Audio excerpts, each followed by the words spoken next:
have type 2 diabetes, I'm about to show you the exact mechanism your body uses to reverse it.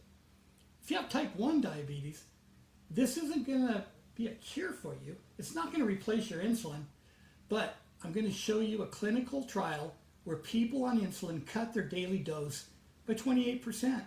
I cut mine by a lot more than that, and nearly double how their body responds to it without becoming a different person, same food, two very different outcomes. So give me the next few minutes. This is the part that most appointments never have time for. If you wanted to test this yourself, the honest version isn't a taste test. It's tracking fasting glucose or A1C trend over a month while swapping red meat meals for legume-based ones and watching what happens to energy, digestion, and glucose trend, not just one morning's number. None of this requires eliminating protein or going to extremes. It's a direction.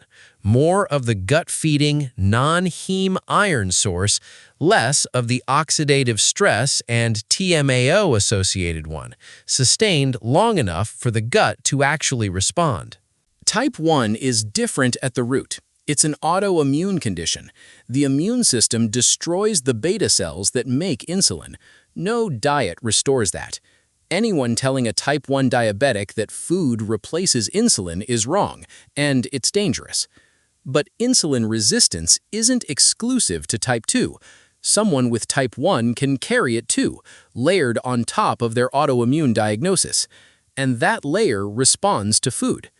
In a 12-week randomized clinical trial published in Clinical Diabetes in 2024, adults with type 1 diabetes who followed a low-fat, whole-food vegan diet with no limit on how much they ate reduced their total daily insulin needs by 28% and increased their insulin sensitivity by 127% compared with a portion-controlled comparison diet.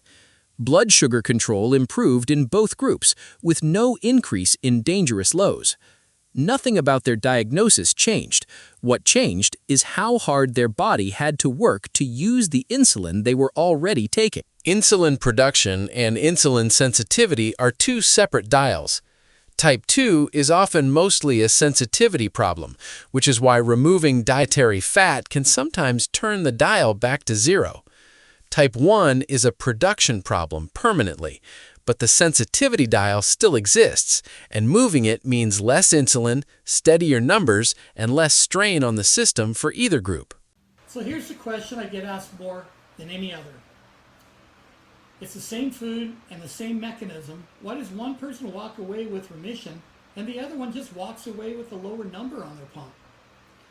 Well, that's next. I'm going to show you the actual difference between managed and reversed, and why that line matters more than almost anything else in this system. I've lived on both sides of that number.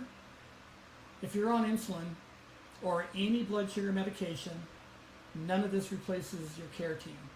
Talk to them before you change anything. That's not managing your diabetes, that's dominating it.